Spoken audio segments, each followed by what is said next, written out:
Ito ang reading mo, Libra. Welcome back to our channel. Naway nasa mabuti kayong kalagayan. While watching the channel, this is a general reading. Kayo nang bahalang magpalit-palit ng situation nyo sa reading ko.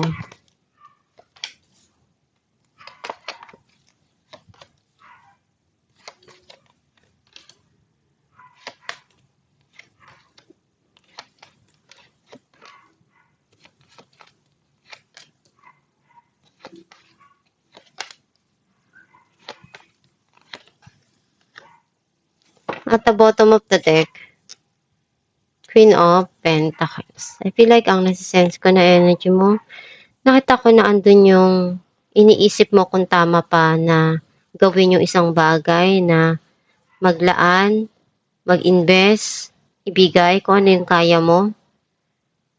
Naguguluhan ka doon sa mga nangyayari. Ang mensahe ng card mo,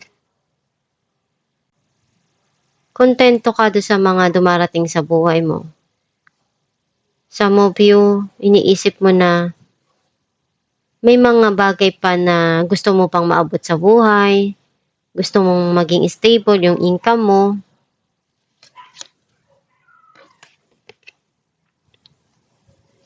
Binabalikan mo pa rin yung mga nangyari sa nakaraan. May mga naaalala ka dun, either masaya or malungkot. At bumabalik yun sa isipan mo kasi may mga sitwasyon sa buhay mo ngayon na nangyayari uli.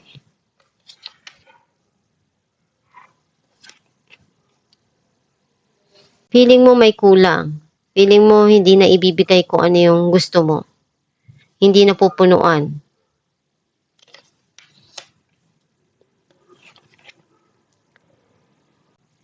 Ngayon mo naiisip lahat, nare-realize yung mga nangyayari sa buhay mo. And hindi mo deserve yung mga nangyayari ngayon na nararamdaman mo na hindi maganda na nangyayari sa'yo. And alam mo kung ano yung gusto mo. Alam mo rin kung saan ka masaya.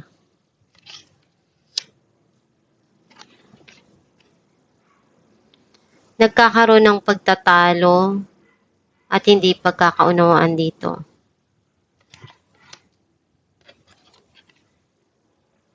May mga gumugulo sa isipan mo. And gusto mong alisin yung sarili mo dun, sa sitwasyon na yun.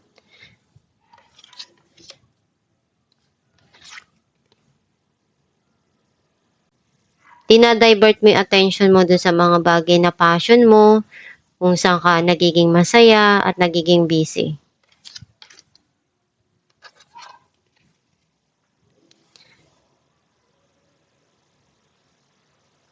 Andun yung pagsusumikap mo, ginagawa mo lahat para sa trabaho mo, dahil alam mo sa sarili mo na mahalaga yung trabaho mo, yung karir mo. Clarify natin na ang Nine of Pentacles, Seven of Cups and Justice. You feel undecided. May mga dumarating na opportunity, pero hindi mo alam kung paano mo pagdidesisyonan yung mga nangyayari.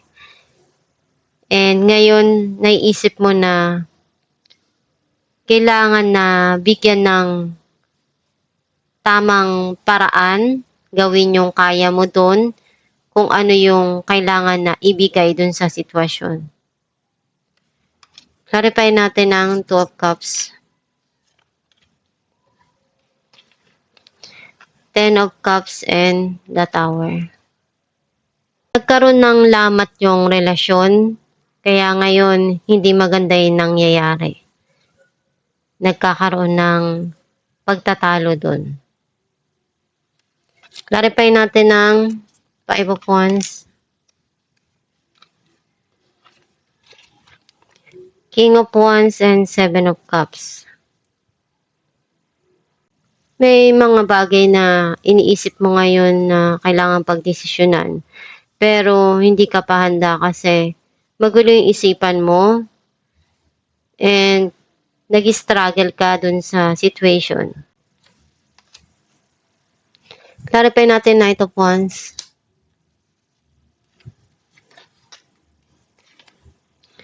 Two of Cups and the Hangman. Gusto mong alisan yung sitwasyon na para sa'yo hindi na naibibigay yung pangangailangan mo or hindi na maganda yung nangyayari. Pero hindi mo alam kung paano mo iaalis yung sarili mo dun. Mahirap na pagdesisyon para sa'yo yung kailangan gawin. Clarify natin ang the Hermit. Ten of Pentacles and Knight of Swords. Magkakaroon dito ng communication galing doon sa mga nangyari na sitwasyon sa past. Kasi along with the family or about dun sa financial matter. Pag-uusapan kung ano yung gagawin. Clarify natin ang the Empress. The World and Nine of Cups. Minamanifest mo na makuha mo kung ano yung gusto mo. And unti-unti ka nagiging masaya sa kung ano yung meron ka. Alam mo na meron kang gustong baguhin dito na gusto mong mangyari sa buhay mo and magsasucess ka dun. Makukuha mo kung ano yung inaasam-asam mo. Clarify natin ang Eight of Swords. The High Priestess and Ace of Cups. You need to listen to your intuition or inner self. Palagi mong iisipin kung ano yung desire ng puso mo at unti-unti mong maiaalis yung sarili mo doon sa mga bagay na nagpapagulo sa isipan mo. Kailangan nung tanggapin sa sarili mo na kailangan na mahalin mo muna yung sarili mo bago ka mahalin ng mga taong nasa paligid mo. Some of you, kung ano yung pagkukulang, ikaw na yung nagpupuno para sa sarili mo.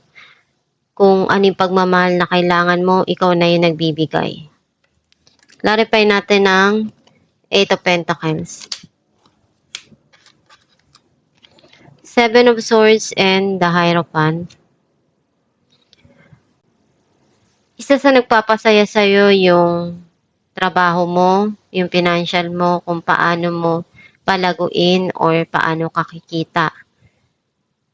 And para sa'yo, kailangan mong subukan. Ito lang yung chance mo para maging okay yung financial mo, yung career mo.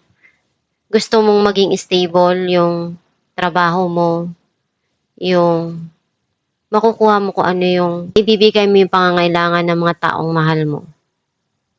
At masaya ka kapag natutugunan mo yon para sa kanila. Alamin natin kung ano mensahe para sa'yo.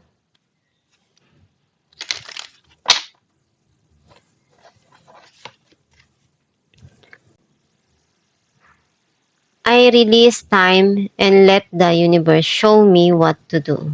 Ang mensahe para sa'yo na ikaw yung makapagbigay ng tamang paraan, desisyon, kung ano yung gusto mong gawin sa buhay mo. Hindi ka minamadali, hindi ka kailangan na magmadali. Kung ano yung gusto mong gawin sa buhay mo, ikaw lang yung makapag-decide yan. Kung saan ka magiging masaya, doon ka. Kasi kung aksayahin mo yung oras mo, yung energy mo, doon sa mga bagay na hindi ka naman magiging masaya, hindi siya worth it para sa'yo. Kailangan gawin mo kung saan ka magiging masaya. And pag sumikapan mo lang palagi na magtagumpay doon sa mga pinagdadaanan mo at samahan mo ng pagdarasal. At itong yung reading libra, kung nakaresonate ka, kindly comment down below. Thank you for watching.